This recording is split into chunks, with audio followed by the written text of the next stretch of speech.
नमस्कार दोस्तों, हरियाणा जी के प्रीवियस एग्जाम सीरीज के अंतर्गत मैं चंद्रहास एक बार फिर से आप सभी का हार्दिक स्वागत करता हूं। प्रीवियस एग्जाम सीरीज के अंतर्गत हम 2015 से 2020 तक जो हरियाणा कर्मचारी चयन आयोग ने परीक्षाएं ली थी और उन परीक्षाओं में हरियाणा जीके से संबंधित जो प्रश्न पूछे गए थे 5 साल के अंतर्गत, उन सभी प्रश्नों के ऊपर हम फोकस डाल रहे हैं, उन सभी प्रश्नों को हम करवा रहे हैं ताकि निकट भविष्य में यदि कोई भी एग्जाम आपका होता है तो आपका कोई भी हरियाणा जीके का प्रश्न गलत ना हो। दूसरा, हम आपको इस वीडियो के अंदर यह भी बताएंगे कि एक प्रश्न से अन्य प्रश्न कैसे बनते हैं, एक प्रश्न से ही अन्य प्रश्न किस प्रकार बनाए जाते हैं, और हम आपको यह भी बताएंगे कि कई बार HSSC हरियाणा कर्मचारी चयन आयोग प्रश्न के अंदर ही आंसर कैसे छिपा देता है और एक प्रश्न का आंसर एक प्रश्न में ही कैसे रहता है। ये सभी चीजें हम आपको बताएंगे, आप लगातार हमारे साथ में बने रहिए। चलिए शुरुआत करते हैं आज के प्रैक्टिस सेट की। यदि पिछले प्रैक्टिस सेट आपने नहीं देखे तो उनके ऊपर भी आप एक नजर डाल लीजिए। हम जो प्रैक्टिस सेट करवा रहे हैं उसको आप विशेष रूप से सामने रखकर फोन में लिखने की कोई आवश्यकता नहीं है। आप प्रैक्टिस सेट को आप कुछ भी काम कर रहे हैं, अपने घर का या बाहर का कोई भी काम कर रहे हैं आप, तो यदि कोई भी काम आप कर रहे हैं तो आप बस फोन को चलाकर रख दीजिए, आप सुनते रहिए। सुनने से ही काफी इफेक्ट पड़ेगा। ये हम नहीं कर रहे, ये आप जैसे स्टूडेंट जो हमारे हैं उन स्टूडेंटों ने ही बताया हुआ है, तो कोई बात नहीं, ऐसा आप करके देखिएगा। चलिए आज के प्रैक्टिस सेट की शुरुआत करते हैं। बातें ज्यादा नहीं करेंगे क्योंकि बातें करने वाले और बहुत ज्यादा मिल जाएंगे आपको, लेकिन हम नहीं करेंगे। देखिए, ये पूछ रहा है कि ये जो प्रश्न हम आपको करवाएंगे, आप ये प्रश्न कुछ स्टूडेंटों को आता होगा, कुछ को नहीं आता होगा, लेकिन जिसको नहीं आता है उसको आज के बाद में कंफर्म आने लगेगा, और जिसको आता है उसके लिए हम और पॉइंट बताएंगे इसी प्रश्न से। देखिए, ये आपसे पूछ रहा है कि चट्ठी पातशाही गुरुद्वारा कहां पर स्थित है। क्या पूछ रहा है? ये आपसे पूछ रहा है कि चट्ठी जो पातशाही गुरुद्वारा है, चट्ठी पातशाही गुरुद्वारा कहां पर स्थित है। तो आप बताएंगे कि जो चट्ठी पातशाही गुरुद्वारा है वो पड़ता है कुरुक्षेत्र में। गुरुद्वारा चट्ठी पातशाही यदि पूछता है आपसे तो आप बता देंगे कुरुक्षेत्र में। आपका आंसर बिल्कुल ठीक हो जाएगा, तुरंत आपको 1 नंबर मिल जाएगा। लेकिन आपसे यदि पूछ ले कि पातशाही शब्द किस धर्म से संबंधित है तो आप क्या बताएंगे? सिख धर्म से संबंधित है। कौन से धर्म से संबंधित है? सिख धर्म से संबंधित है, ये आपने याद रखना है। और हरियाणा में सर्वाधिक मात्रा में सिख धर्म कौन से डिस्ट्रिक्ट में मिलता है तो आपने याद रखना है सिरसा, और सिरसा के बाद में फतेहाबाद के अंदर मिलता है, सिरसा और फतेहाबाद। लेकिन सिखों का प्रसिद्ध मेला बैसाखी का मेला 13 और 14 अप्रैल को कहां पर लगता है तो याद रखिएगा पंचकुला पिंजौर के अंदर लगता है। बहुत ज्यादा इंपॉर्टेंट क्वेश्चन है।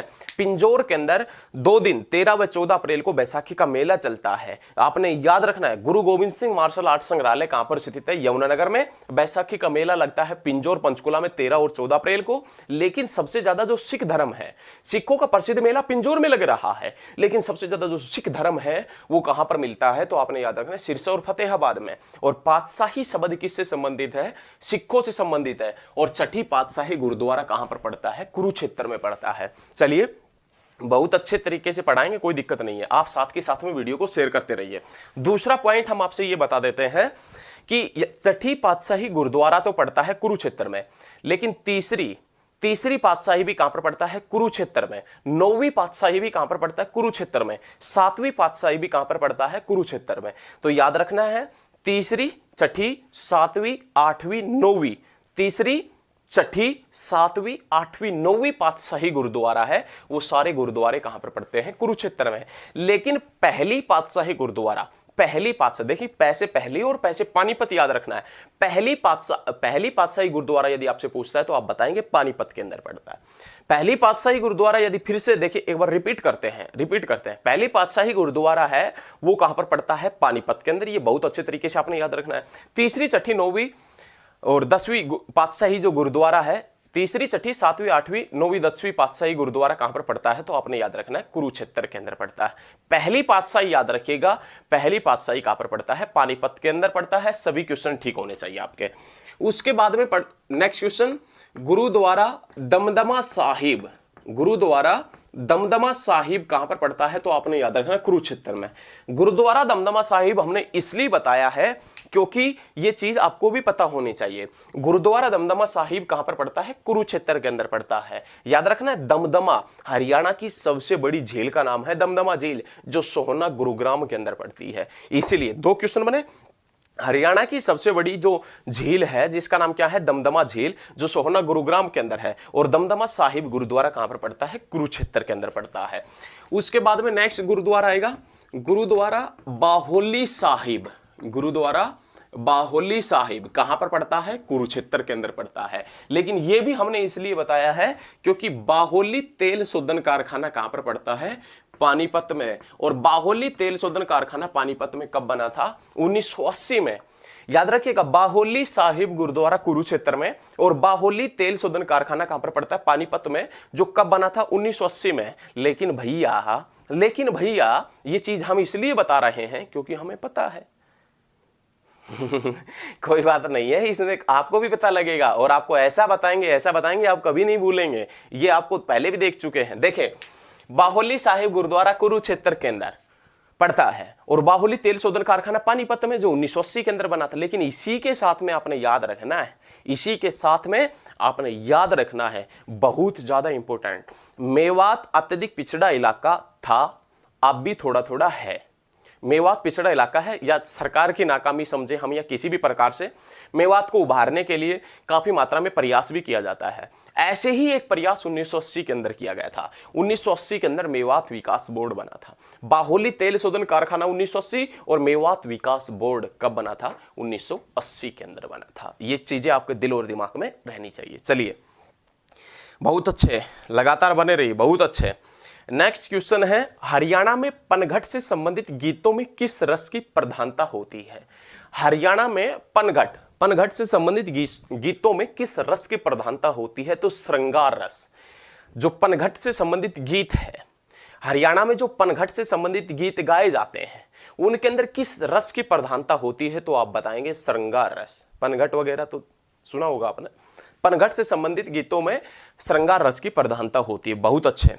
नेक्स्ट क्वेश्चन, विवाह में नीम बराई किस अवसर पर होता है? विवाह में नीम बराई किस अवसर पर होता है? देखिए, नीम बराई का नाम आते ही मन में लड्डू फूटने लगे हैं। कोई बात नहीं, ये लड्डू आपको हम साकार करेंगे, ये सपने हम आपके साकार करेंगे। इसमें कोई चिंताजनक विषय नहीं है। बहुत जल्दी ये सारी चीजें हम आपकी साकार करेंगे। जो आपने सपने सजाए हैं सरकारी नौकरी के, ये सभी साकार कर देंगे।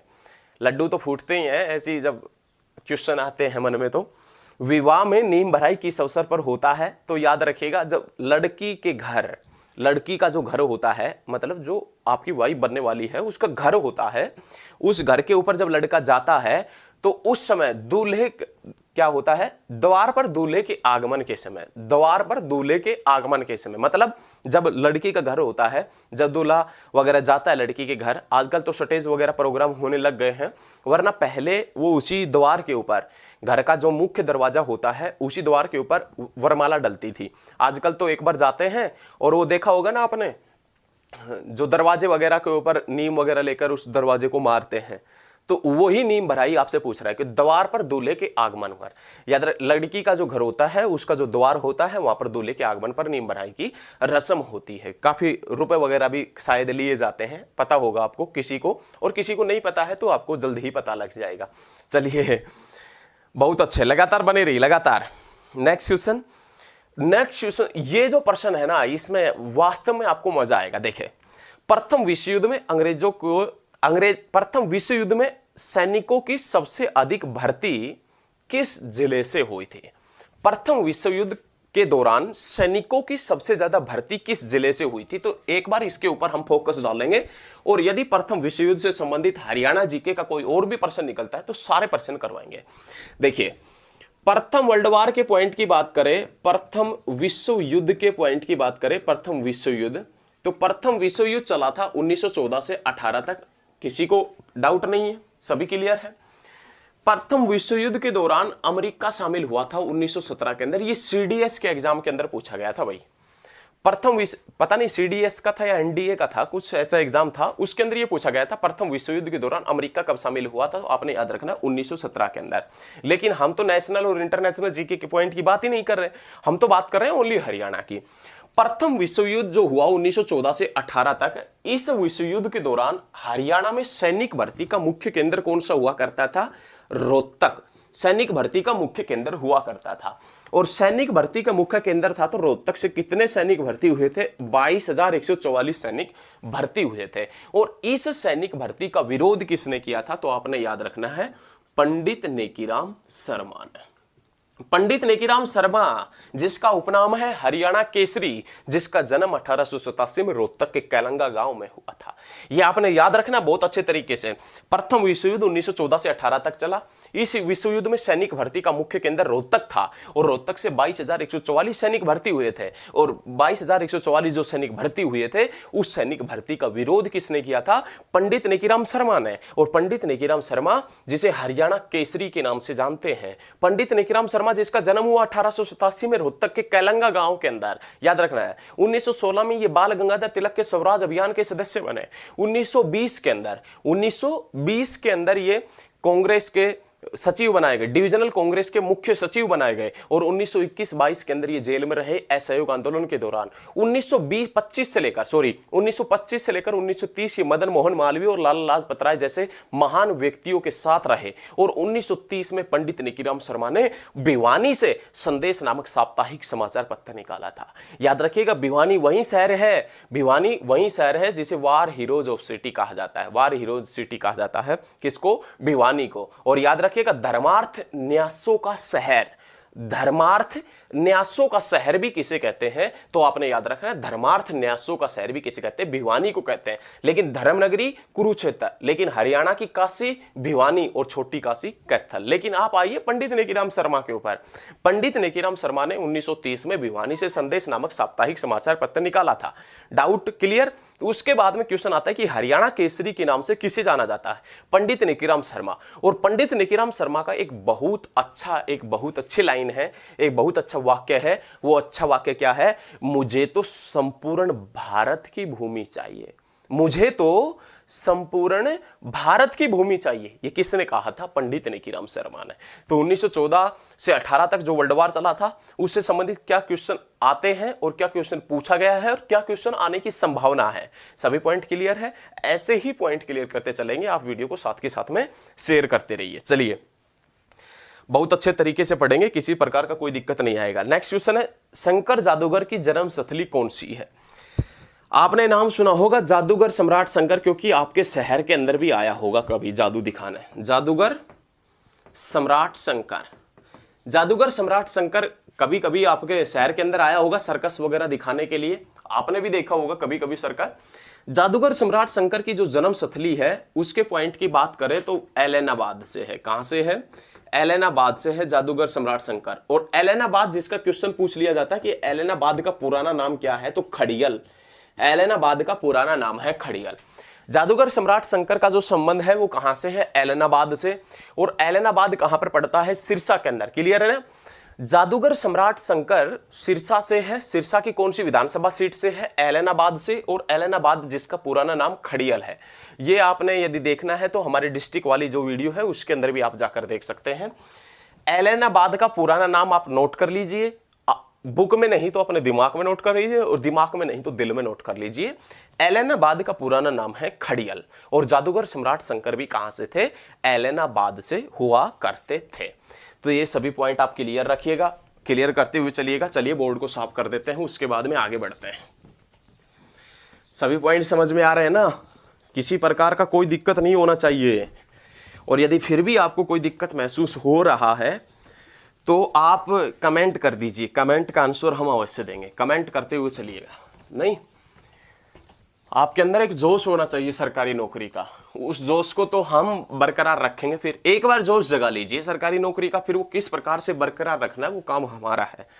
बस आप एक बार जोश तो जगाइए, सरकारी नौकरी की पाने की चाहत तो जगाइए अपने अंदर, सफल हो जाएंगे आप।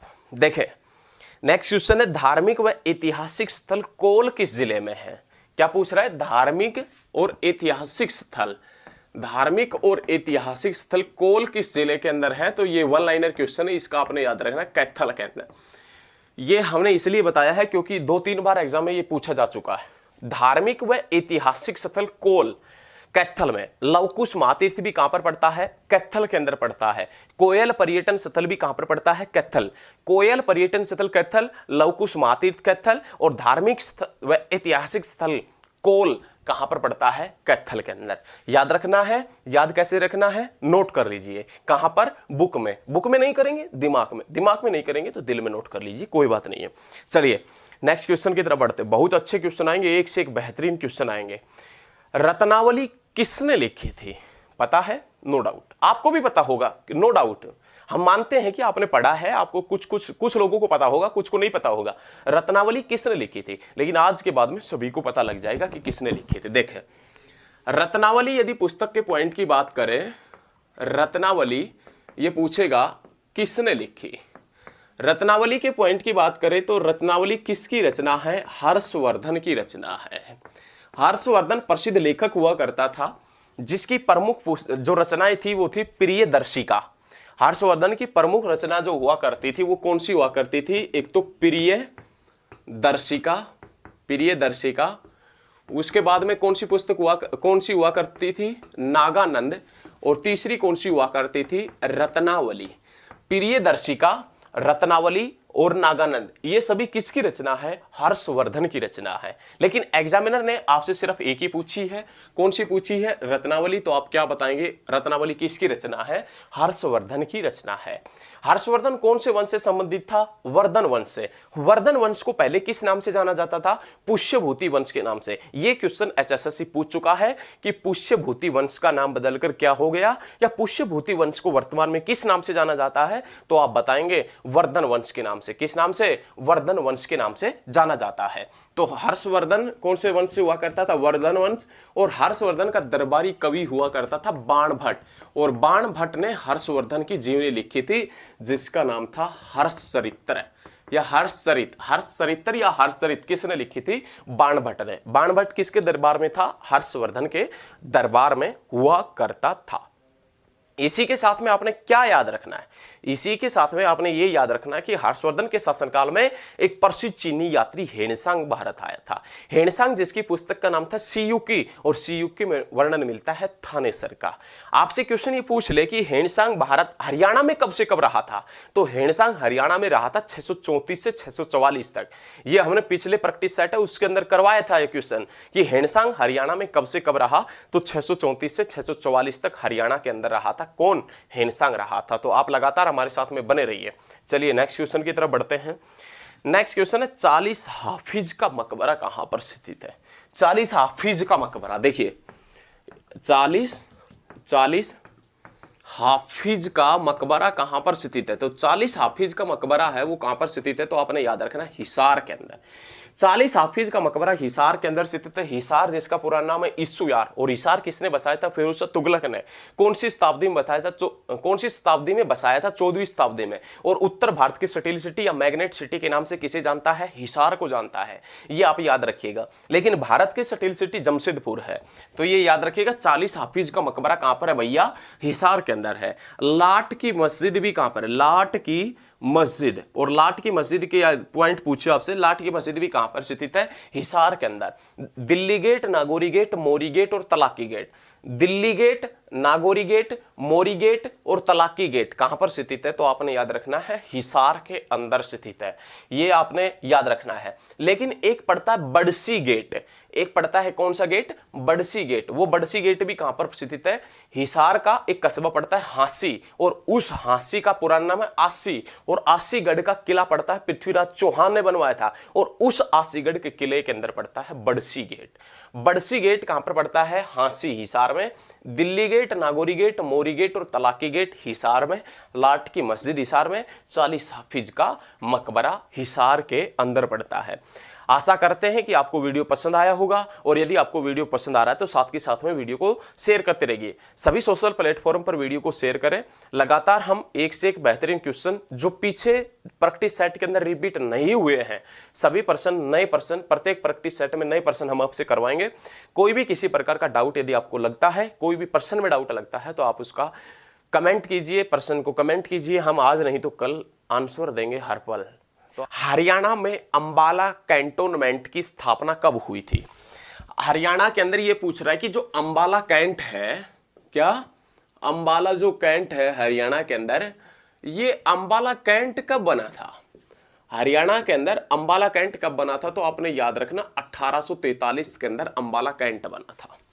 1843 की घटना है जब अंबाला कैंट बना था। अब आपसे ये पूछे कि हरियाणा में क्रांति की शुरुआत कब हुई थी, तो 1857 में, 10 मई 1857 में क्रांति की शुरुआत हुई थी। लेकिन क्रांति की शुरुआत हरियाणा में कहां से हुई थी? तो आपने याद रखना हरियाणा में क्रांति की शुरुआत जो है वो कहां से हुई थी? अंबाला से। हरियाणा में क्रांति की शुरुआत अंबाला से क्यों हुई थी? क्योंकि अंबाला उस समय कैंट था। क्वेश्चन ये आपके मन में, आपके दिल और दिमाग में आ सकता है कि हरियाणा में क्रांति की शुरुआत अंबाला से क्यों हुई। यदि आपके दिल और दिमाग में क्वेश्चन आए तो आज के बाद में तुरंत आपके माइंड में आना चाहिए कि अंबाला से क्रांति की शुरुआत इसलिए हुई थी क्योंकि अंबाला उस समय कैंट था। और ये अंबाला कैंट कब बना था? 1843 में। और आप जो रविवार की, संडे की छुट्टी मना रहे हैं, उस रविवार की छुट्टी की शुरुआत भी कब हुई थी? 1843 के अंदर। लेकिन यहां से क्वेश्चन और अच्छा क्वेश्चन निकल कर आता है। और वो क्वेश्चन क्या है वो देखें। यदि इसके अंदर हम 100 जोड़ दें, तो कितने हो जाएंगे? 1943। भाई सभी को मालूम है 1843 के अंदर यदि हम 100 जोड़ दे रहे हैं तो कितने हो जा रहे हैं? 1943 हो जा रहे हैं। 1943 में अंबाला से सनातन धर्म समाचार पत्र, कुरुक्षेत्र से धर्मक्षेत्र और सफीदोजीन से कायाकल्प समाचार पत्र निकला था। बहुत अच्छा क्वेश्चन है। 1943 के अंदर अंबाला से सनातन धर्म समाचार पत्र, कुरुक्षेत्र से धर्मक्षेत्र और सफीदोजीन से कायाकल्प समाचार पत्र निकला था 1943 में। लेकिन यहां से हम 100 घटा दें, 1843 अंबाला कैंट बना था। बहुत अच्छे तरीके से पढ़ाएंगे, ऐसे ही पढ़ाएंगे, एक क्वेश्चन से बहुत ज्यादा क्वेश्चन निकालेंगे। आप बस वीडियो के अंत तक बने रहिएगा। चलिए नेक्स्ट क्वेश्चन की तरफ बढ़ते हैं। नेक्स्ट क्वेश्चन क्या है वो देखें। किंवदंती के अनुसार पांडवों ने हरियाणा राज्य के किस स्थान पर जयंती देवी के सम्मान में मंदिर का निर्माण करवाया था? ये पूछ रहा है किंवदंती के अनुसार। किंवदंतियों में ये लिखा गया है कि पांडवों ने जयंती देवी के सम्मान में एक मंदिर बनवाया था, और उस मंदिर का नाम क्या था? जयंती देवी मंदिर। तो देखिए एक बार, एक क्वेश्चन तो हमारा यहीं पर क्लियर हो गया। वो ये पूछ रहा है कि जयंती देवी मंदिर, क्या पूछ रहा है? जयंती देवी मंदिर। भाई जयंती देवी मंदिर अब आपसे पूछे कि किसने बनवाया था, तो आप बता दें कि तुरंत किसने बनवाया था? पांडवों ने बनवाया था।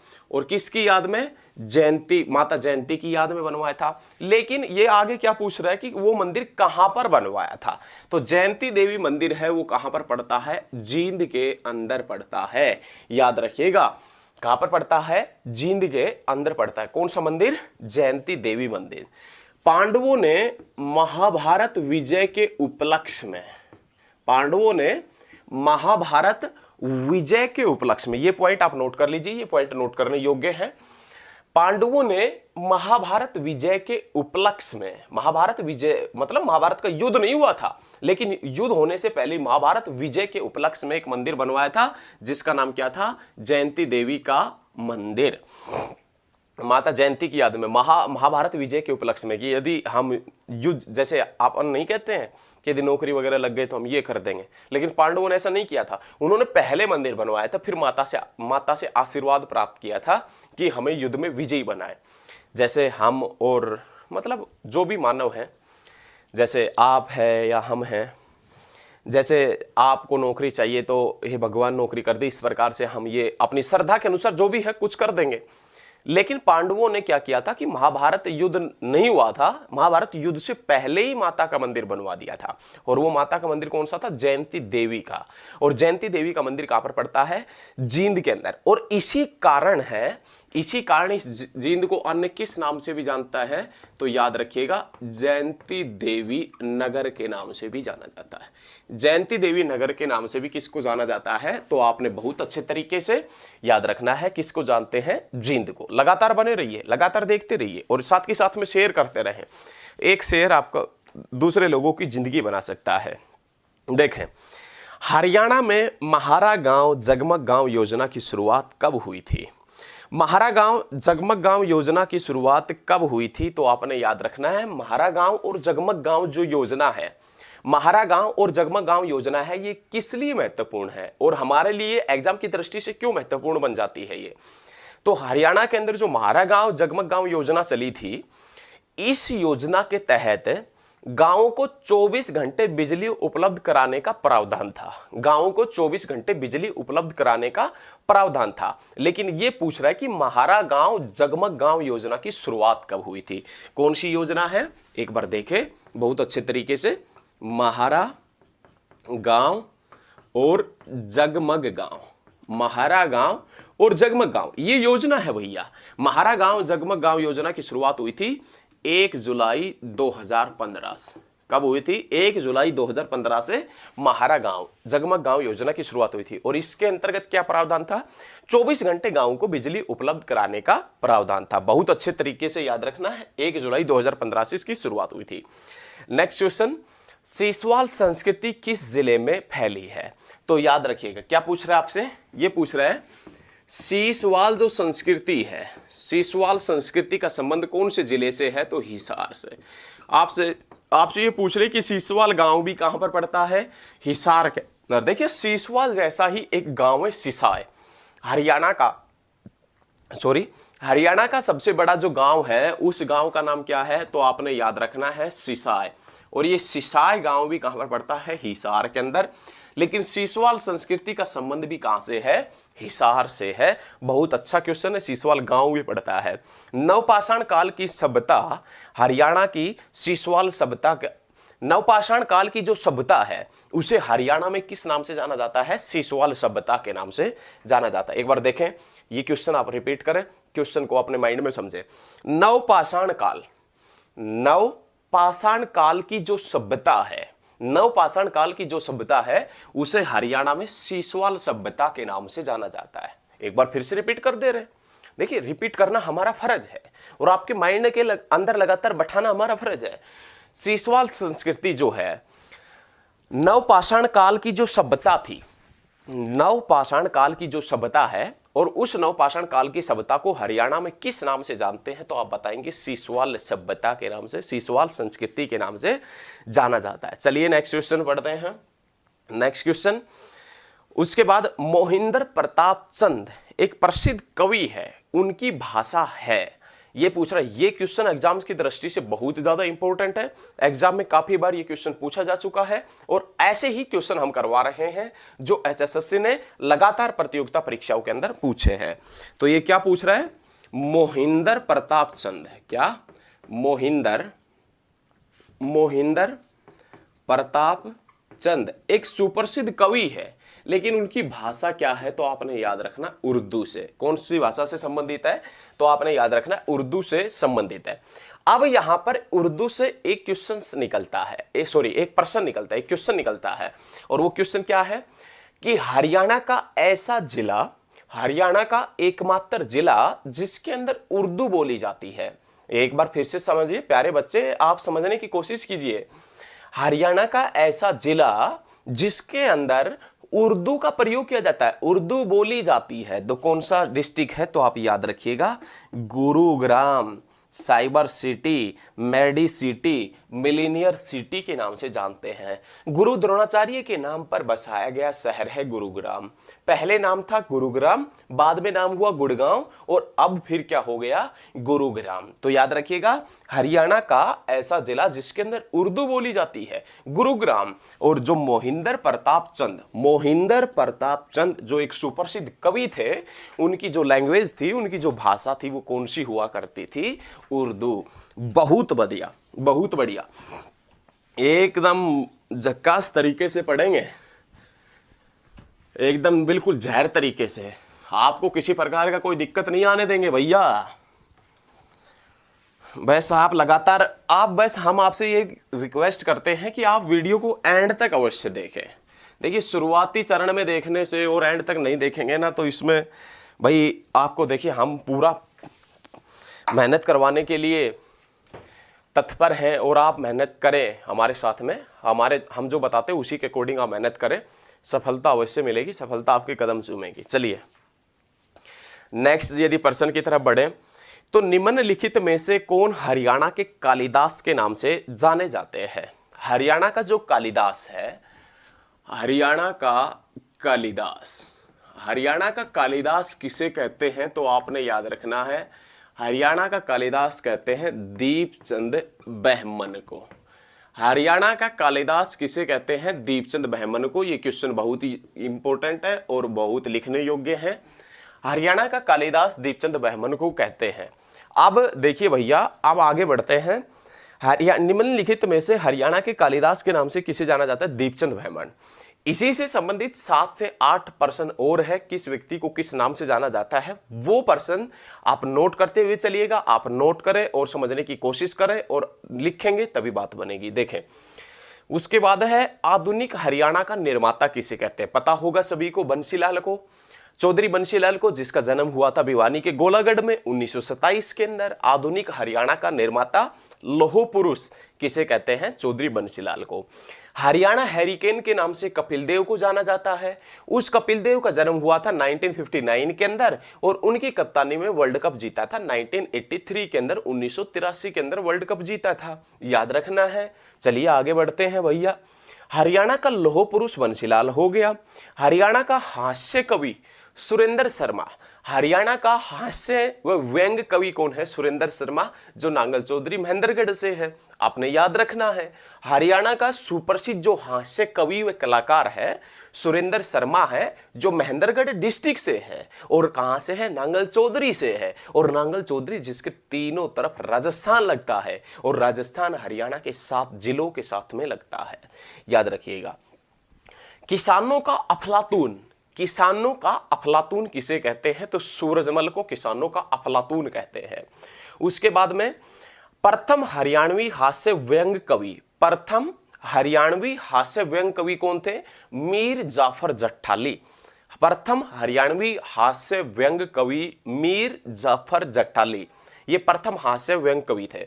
उसके बाद में हरियाणा का गांधी किसे कहते हैं? मूलचंद जैन को। मूलचंद जैन कहां से है? सोनीपत में कहां से है? गोहाना से। और गोहाना जिसका पुराना नाम क्या है? गौदवाना या गबन गोहाना। और गोहाना का नामकरण किसने किया था? पृथ्वीराज चौहान ने। और पृथ्वीराज चौहान की जीवनी किसने लिखी थी? चंद्रबरदाई ने। और चंद्रबरदाई कहां से था? हिसार से। और हिसार का पुराना नाम क्या है? ईसुयार। किसने बसाया था हिसार? फिरोज तुगलक ने। फिरोज तुगलक ने अपने पुत्र की याद में कौन सा शहर बसाया था? फतेहाबाद। और हरियाणा की पिंक सिटी के नाम से किसे जानते हैं? फतेहाबाद को जानते हैं। तो याद रखिएगा ये सभी प्रश्न हैं, इसी प्रकार से हम ये सभी प्रश्न करवाएंगे, लगातार बने रहिएगा हमारे साथ में। चलिए, हरियाणा का ताऊ देवीलाल को कहा जाता है। हरियाणा का सरस्वती पुत्र राजेंद्र खरकिया को कहा जाता है। सरस्वती पुत्र राजेंद्र खरकिया को कहा जाता है। और हरियाणा का सौर सम्राट पंडित जसराज को कहा जाता है। हरियाणा का शेक्सपियर लक्ष्मीचंद को कहा जाता है। और हरियाणा का तानसेन लक्ष्मीचंद को कहा जाता है, जो सोनीपत से थे। और हरियाणा का प्रथम सांगी किशनलाल भट्ट। हरियाणा का रुबई सम्राट उदयभान हंस। और हरियाणा का प्रथम राज्य कवि उदयभान हंस। हरियाणा का रुबई सम्राट और हरियाणा का प्रथम राज्य कवि उदयभान हंस या उदयभानु हंस भी एग्जाम्स के अंदर आ जाता है। तो आप ये सभी प्रश्न यदि नहीं लिखे तो वीडियो को बैक करके लिख लीजिए। यदि आपने नहीं लिखे हैं तो एक दिन ये प्रश्न आपके काम आएंगे, आपको सफलता दिलाएंगे और आपकी सफलता की सीढ़ी का एक काम करेंगे। सफलता के शिखर पर जब आप चढ़ेंगे तो सीढ़ी का काम करेंगे ये प्रश्न। चलिए लिखते हुए चलिएगा, बहुत अच्छे बच्चे, लगातार जुड़िए रहिए। नेक्स्ट क्वेश्चन है, 1 जुलाई 1996 को शराबबंदी पर अध्यादेश पारित हो गया तथा किस तिथि को इसे वापस ले लिया गया? देखिए आपने अब इसने ये तो बता दिया कि हरियाणा के अंदर जो शराबबंदी हुई थी, हरियाणा के अंदर जो शराबबंदी हुई थी, वो शराबबंदी कब से लागू हुई थी? 1 जुलाई 1996 से लागू हुई थी। लेकिन ये कह रहा है कि हरियाणा में जो शराबबंदी पर विधानसभा के अंदर जो अध्यादेश पारित हुआ था, उसकी तो डेट ही ये है, लेकिन उस अध्यादेश को वापस कब किया गया था? तो आपने याद रखना 1 अप्रैल 1998 के अंदर अध्यादेश को वापस किया गया था। 1 अप्रैल 1998 के अंदर। ये सभी क्वेश्चन आप याद रखिएगा। हरियाणा में जो शराबबंदी हुई थी वो याद रखना आपने 1 जुलाई 1996 से लेकर 1 अप्रैल 88 लिख दिया, 1998 तक हरियाणा में शराबबंदी चली थी। हरियाणा में जो शराबबंदी चली थी उस समय हरियाणा के मुख्यमंत्री कौन हुआ करते थे? बंसीलाल, जिसे आधुनिक हरियाणा का निर्माता और लौह पुरुष के नाम से जानते हैं। बंसीलाल की एक पार्टी हुआ करती थी, हरियाणा विकास पार्टी।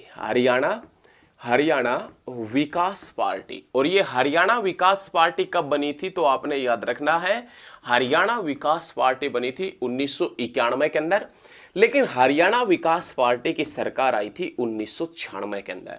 और जब हरियाणा विकास पार्टी की सरकार हरियाणा के अंदर आई थी, उस समय चौधरी बंसीलाल हरियाणा के तीसरी बार सीएम बने थे, तीसरी बार मुख्यमंत्री बने थे। तो ये सीरीज है, ये जो प्रश्न है, आप इसको एक बार समझने की कोशिश कीजिए कि हम आपको क्या समझाना चाहते हैं और आप हमारे से क्या समझना चाहते हैं। 1996 के अंदर जब विकास पार्टी की सरकार बनी, हरियाणा विकास पार्टी की, तो चौधरी बंसीलाल तीसरी बार सीएम बने। और इसी चौधरी बंसीलाल के शासनकाल के दौरान हरियाणा में शराबबंदी हुई थी, ये याद रखना है। और हरियाणा में जो शराबबंदी काल था वो 1 जुलाई 1996 से लेकर 1 अप्रैल 1998 तक था।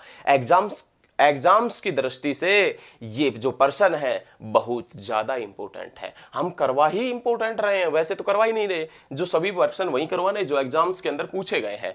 तो आपने याद रखना है मेरे प्यारे भैया, ये चीजें सभी याद रखिएगा और लिखते हुए चलिएगा इन चीजों को। चलिए, हरियाणा शतरंज संघ का गठन किस वर्ष हुआ था? हरियाणा क्या पूछ रहे हैं?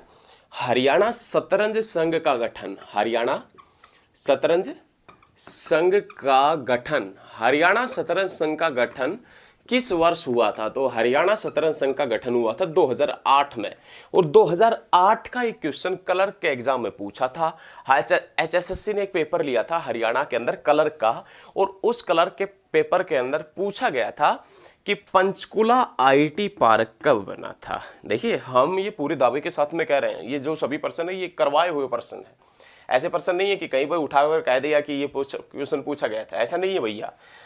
पंचकुला जो IT पार्क है ये कब बना था? 2008 के अंदर। और हरियाणा शतरंज संघ का गठन भी कब हुआ था? 2008 के अंदर हरियाणा शतरंज संघ का गठन हुआ था। लगातार बहुत अच्छे। खेलों के क्षेत्र में बहादुर सिंह का नाम संबंधित है शॉटपुट से। बहादुर सिंह का जो नाम है वो किससे संबंधित है? खेलों के संबंध में शॉटपुट से संबंधित है। मर्द भांड के लिए हरियाणा का कौन सा जिला प्रसिद्ध है? मर्द भांड के लिए हरियाणा का कौन सा जिला प्रसिद्ध है? तो मर्द भांड के लिए जो हरियाणा का जिला प्रसिद्ध है उसमें नाम आता है किसका? रोहतक का। मर्द भांड के लिए हरियाणा का कौन सा जिला प्रसिद्ध है? रोहतक प्रसिद्ध है। तो ये चीजें याद रखिएगा, बहुत अच्छा क्वेश्चन है। वो क्वेश्चन है सरस्वती वन्य जीव अभ्यारण्य किस जिले में? देखिए, आप ये ना सोचे कि क्वेश्चन बहुत आसान है, एक क्वेश्चन से और क्वेश्चन किस प्रकार निकाले जाते हैं उनका भी जिक्र इस वीडियो के अंदर करेंगे।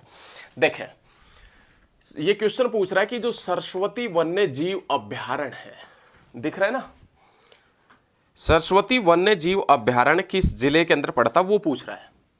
सरस्वती वन्य जीव अभ्यारण्य, सरस्वती वन्य जीव अभ्यारण्य किस जिले के अंदर पड़ता है? तो ये क्वेश्चन पूछ रहा है, यही है ना क्वेश्चन, तो यही है। सरस्वती वन्य जीव अभ्यारण्य के पॉइंट की बात करें तो ये सरस्वती वन्य जीव अभ्यारण्य है, ये कैथल और कुरुक्षेत्र की जो सीमा है, कैथल और कुरुक्षेत्र की सीमा है उसके ऊपर स्थित है। यदि आपसे जोड़े के अंदर पूछे, जोड़े के अंदर आंसर आए कि कैथल या कुरुक्षेत्र या पानीपत या सोनीपत, इस प्रकार से यदि क्वेश्चन पूछे तो आप बताएंगे कैथल और कुरुक्षेत्र। और यदि जोड़े के अंदर क्वेश्चन नहीं आता है और यदि आपसे ये पूछे कि सरस्वती वन्य जीव अभ्यारण्य किस जिले के अंदर है, सरस्वती वन्य जीव अभ्यारण्य कहां पर है, तो आप बताएंगे कैथल के अंदर। सरस्वती वन्य जीव अभयारण्य से ही क्वेश्चन क्यों निकलता है ये भी हम आपसे बताएंगे। सरस्वती वन्य जीव अभयारण्य का दूसरा नाम है, हरियाणा के अंदर जो और वन्य जीव अभयारण्य है उनमें किसी का भी दूसरा नाम नहीं है, किसी का भी उपनाम नहीं है, लेकिन जो सरस्वती वन्य जीव अभयारण्य है उसका उपनाम है। सरस्वती वन्य जीव अभयारण्य का दूसरा नाम क्या है, तो आपने याद रखना है सोनसर, सोनसर जंगल। सोनसर जंगल ये सरस्वती वन्य जीव अभयारण्य का दूसरा नाम है। कभी कभी एग्जाम में पूछ लेता है कि इनमें से कौन से वन्य जीव अभयारण्य को सोनसर जंगल के नाम से जाना जाता है, तो आप क्या बताएंगे, सरस्वती वन्य जीव अभयारण्य को सोनसर जंगल के नाम से जाना जाता है। बहुत अच्छा क्वेश्चन है। अब क्वेश्चन ये बनता है कि सरस्वती वन्य जीव अभयारण्य कब बना था, तो डेट आपने याद रखनी है, 29 जुलाई 1988 के अंदर सरस्वती वन्य जीव अभयारण्य बना था।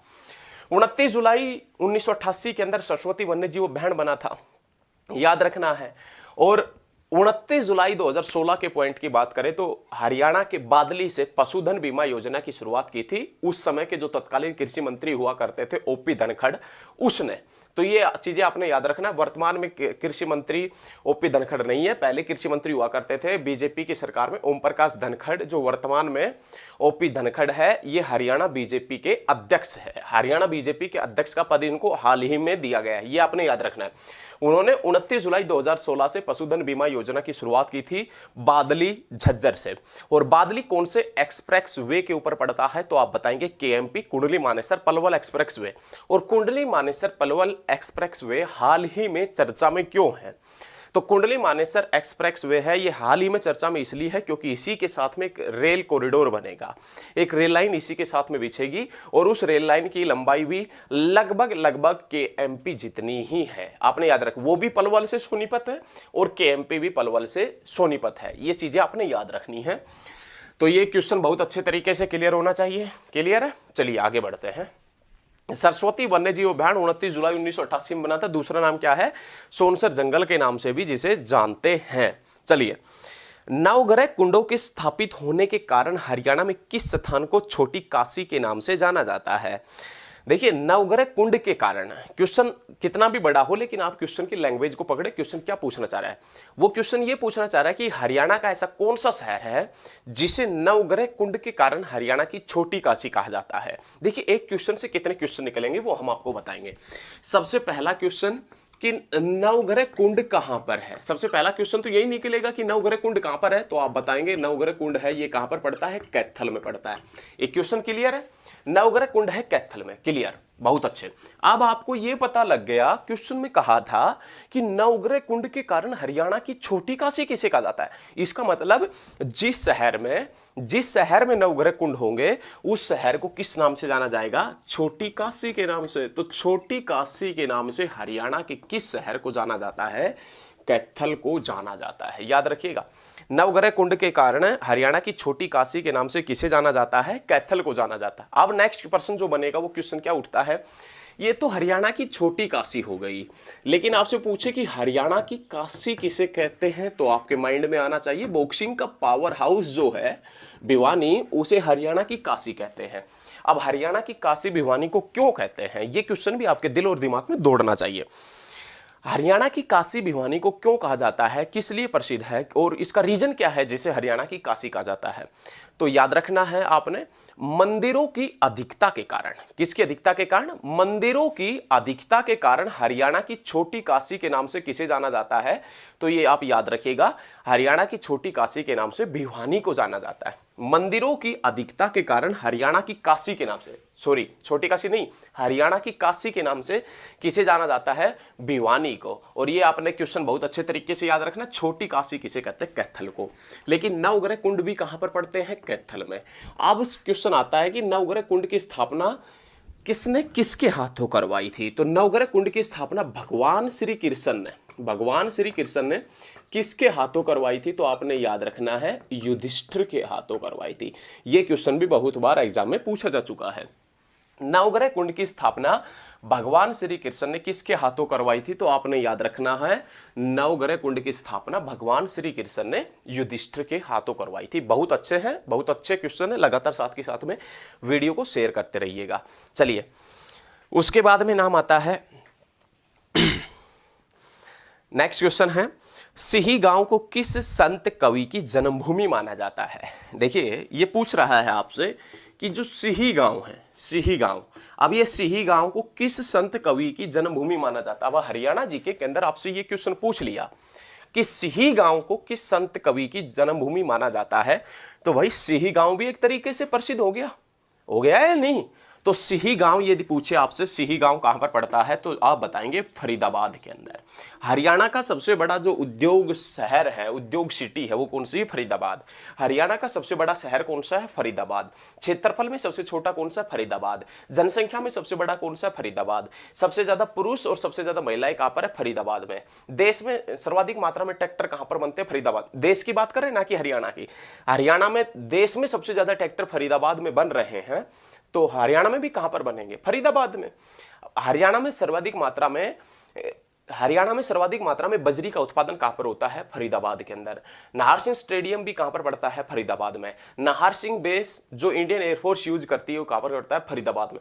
सूरजकुंड मेला, ये सभी चीजें हम डिस्ट्रिक्ट जो करवा रहे हैं हरियाणा जीके के अंदर, उनके अंदर हम प्रत्येक डिस्ट्रिक्ट का एक एक पॉइंट करवाएंगे आपको। कोई पॉइंट हरियाणा जीके का नहीं छूटेगा। और हम पूरे दावे के साथ में, पूरे आश्वासन के साथ में कहते हैं कि लगातार आप हमारे साथ में बने हुए हैं तो आपको कोई भी बुक पढ़ने की आवश्यकता नहीं पड़ेगी हरियाणा जीके की। तो लगातार आप बने रहिए हमारे साथ में और देखते रहिए हमारी हरियाणा जीके सीरीज। चलिए, सिही गांव फर्स्ट क्वेश्चन निकला कि सिही गांव कहां पर है? फरीदाबाद में। लेकिन सिही गांव से कौन से संत रहे हैं? तो आपने याद रखना, सिही गांव से रहे हैं संत सूरदास। साहित्य लहरी और शूरसागर। साहित्य लहरी और शूरसागर किसकी रचना है? तो याद रखिएगा कि इसकी रचना है सूरदास की। साहित्य लहरी और शूरसागर किसकी रचना है? सूरदास। सूरदास कहां से थे? सिही गांव से। सिही गांव कहां पर पड़ता है? फरीदाबाद। और फरीदाबाद के पॉइंट की बात करें, फरीदाबाद बना कब था? तो 2 अगस्त 1979 के अंदर, 1979 के अंदर फरीदाबाद डिस्ट्रिक्ट बना था। ये क्वेश्चन आपने बहुत अच्छे तरीके से याद रखना है। चलिए साफ कर देते हैं इसको, आगे बढ़ते हैं। यदि आपको हरियाणा जीके पसंद आ रही है तो साथ के साथ में वीडियो को शेयर करते रहें, दबा के शेयर करें। सभी के पास में वीडियो पहुंचनी चाहिए। आपका एक शेयर किसी की जिंदगी बदल सकता है। यदि आपने एक शेयर कर दिया और किसी ने देख लिया तो उस व्यक्ति की जिंदगी बदल सकती है, वो पढ़ना स्टार्ट कर देगा। चलिए नेक्स्ट क्वेश्चन देखते हैं, बहुत अच्छे क्वेश्चन हैं। देखिए एक और चीज हम आपसे बता देते हैं, कोई भी क्वेश्चन यदि पहले आ चुका है वीडियो के अंदर, उस क्वेश्चन को हम रिपीट नहीं कर रहे हैं। सभी क्वेश्चन प्रत्येक वीडियो के अंदर आपको नए क्वेश्चन मिलेंगे। चलिए, सिंदहारा उपहार बेटी या बहन को किस अवसर पर दिया जाता है? जो सिंदहारा उपहार है वो बेटी या बहन को किस अवसर पर दिया जाता है? तो भाई सिंदहारा तो तीज वगैरह के ऊपर दिया जाता है, नहीं, तीज और सिंदहारा बोलते हैं। सिंदहारा उपहार है, ये किस अवसर पर दिया जाता है? तीज के अवसर पर दिया जाता है। बहुत अच्छे। चलिए, हरियाणा के किस भाग में शिवालिक पर्वत श्रेणियां है? हरियाणा के किस भाग में शिवालिक पर्वत श्रेणियां है? ये उत्तर, ये दक्षिण, ये पश्चिम और ये पूर्व है। ये याद रखिएगा। देखिए आप रीजनिंग भी पढ़ते होंगे, तर्क शक्ति परीक्षण, रीजनिंग जिसे हिंदी में जानते हैं, और रीजनिंग के अंदर भी दिशा वगैरह का तो बहुत ज़्यादा काम होता है। ये हमारी दिशा है उत्तर, ये दक्षिण, ये तो दोनों दिशा आपको याद हो जाती होगी, लेकिन इन दिशाओं को याद करने में आपको थोड़ा सा दिक्कत महसूस होता होगा पश्चिम और पूर्व के अंदर। भाई सभी को होता है, आपको नहीं, सभी को जो शुरुआत में पढ़ना स्टार्ट करते हैं उन सभी को होता है। तो आज के बाद में ये दिक्कत नहीं होगा आपको। क्यों नहीं होगा? देखें, ये आपने याद किस प्रकार से रखनी है? तो ये आपने पप्पू के नाम से याद रखनी है। पप्पू, आप किसी भी दिशा में बैठे रहे, किसी भी प्रकार से बैठे रहे, लेकिन पप्पू के नाम से याद रखिएगा। पै आपके हमेशा लेफ्ट हैंड की तरफ मिलेगा तो वो पश्चिम दिशा हो जाएगी, पू राइट हैंड की तरफ मिलेगा तो वो पूर्व दिशा हो जाएगी। अब चलते हैं हम हरियाणा जीके का जो क्वेश्चन पूछ रहा है एग्जामिनर 2000 कब के एग्जाम में, हरियाणा पुलिस का 2016 का एग्जाम हुआ था, उसके अंदर ये क्वेश्चन पूछा गया था। और ये क्वेश्चन है कि क्या पूछ रहा है कि हरियाणा के कौन से भाग में शिवालिक की पर्वत श्रेणियां है या शिवालिक की पहाड़ियां है। सबसे पहले हम आपका ज्ञान बढ़ाने के लिए एक बात बता दें, शिवालिक पर्वत श्रृंखला है, ये हिमालय पर्वत श्रेणी का ही हिस्सा है। हिमालय पर्वत श्रेणी जिसे नॉर्थ टू साउथ है, उत्तर से दक्षिण 4 भागों में बांटा गया है, जिसमें एक भाग है शिवालिक पर्वत श्रृंखला। हिमालय की सबसे बाद में बनी पर्वत श्रेणी का नाम है शिवालिक। हिमालय की सबसे नई पर्वत श्रेणी का नाम है शिवालिक, ये आपने याद रखना है। शिवालिक पर्वत श्रेणी की यदि बात करें तो शिवालिक पर्वत श्रेणियां हरियाणा के कौन सी दिशा में मिलती है, तो आपने याद रखना है शिवालिक पर्वत श्रेणी हरियाणा के उत्तर पूर्वी हिस्से के अंदर मिलती है। कौन से हिस्से के अंदर मिलती है? उत्तर पूर्वी हिस्से के अंदर। ये क्वेश्चन बहुत अच्छा है और आपने ये याद रखना है। शिवालिक पर्वत श्रेणियां हरियाणा के कौन से हिस्से मिलती है? उत्तर पूर्व के अंदर, ये याद रखें। शिवालिक पर्वत श्रृंखला हरियाणा के उत्तर पूर्व दिशा के अंदर मिलती है, बहुत अच्छे तरीके से याद रखना है। कौन से हिस्से के अंदर मिलती है? उत्तर पूर्वी हिस्से के अंदर शिवालिक पर्वत श्रेणियां मिलती है। अब क्वेश्चन ये बनता है कि शिवालिक पर्वत श्रेणियां कौन कौन से डिस्ट्रिक्ट के अंदर मिलती है, ये आपने याद रखना है। यदि आपसे पूछे कि कौन से हिस्से में मिलती है, तो आपका एक क्वेश्चन तो ठीक हो गया, उत्तर पूर्वी हिस्से के अंदर मिलती है। अब आपसे एग्जामिनर पूछ रहे कौन कौन से डिस्ट्रिक्ट के अंदर मिलती है, तो डिस्ट्रिक्ट यदि पूछेगा तो आपने बताना है पंचकुला। कौन कौन से डिस्ट्रिक्ट में? पंचकुला में, अंबाला में और यमुनानगर में, ये याद रखिएगा। पे के नाम से याद रख सकते हैं। हरियाणा के उत्तर पूर्वी दिशा के अंदर मिलती है शिवालिक की पहाड़ियां, और शिवालिक की जो पहाड़ियां हैं वो पंचकुला के अंदर, अंबाला के अंदर और कहां पर मिलती है, तो आपने याद रखना है यमुनानगर के अंदर मिलती है। कहां पर मिलती है? यमुनानगर के अंदर ये पर्वत श्रृंखला मिलती है। हिमालय की सबसे बाद में बनी पर्वत श्रेणी है। चलिए नेक्स्ट क्वेश्चन की तरफ बढ़ते हैं। नेक्स्ट क्वेश्चन है, प्रदेश के किन 2 जिलों में विशेष पर्यावरण न्यायालय की स्थापना की गई है, तो आपने याद रखना है। देखिए, पर्यावरण न्यायालय की बात करें, विशेष पर्यावरण न्यायालय तो करनाल के अंदर है, लेकिन पर्यावरण न्यायालय कौन कौन से डिस्ट्रिक्ट के अंदर पड़ता है, तो फरीदाबाद और हिसार के अंदर। और विशेष पर्यावरण न्यायालय की बात करें तो करनाल के अंदर पड़ता है। बहुत अच्छे तरीके से याद रखना है। उसके बाद में नेक्स्ट क्वेश्चन देखें, हरियाणा की प्रसिद्ध खिलाड़ी गीता जुत्सी किस खेल से संबंधित है, तो गीता जुत्सी है वो एथलेटिक्स है, दौड़ से संबंधित है। किससे संबंधित है? दौड़ से संबंधित है। गीता जुत्सी का संबंध दौड़ से। देखिए, हरियाणा जी के सीरीज जो है, जो हम ये पढ़ा रहे हैं, इसको आप ये नहीं है कि कंटिन्यू आप लेकर पढ़ें, नहीं, आप काम करते वक्त इस सीरीज को पढ़िएगा। काम करते वक्त आप वीडियो चलाकर रख दीजिए और आप सुनते रहिए। सुनते सुनते ही आपको याद हो जाएगी, पूरे दावे के साथ में हम कह सकते हैं।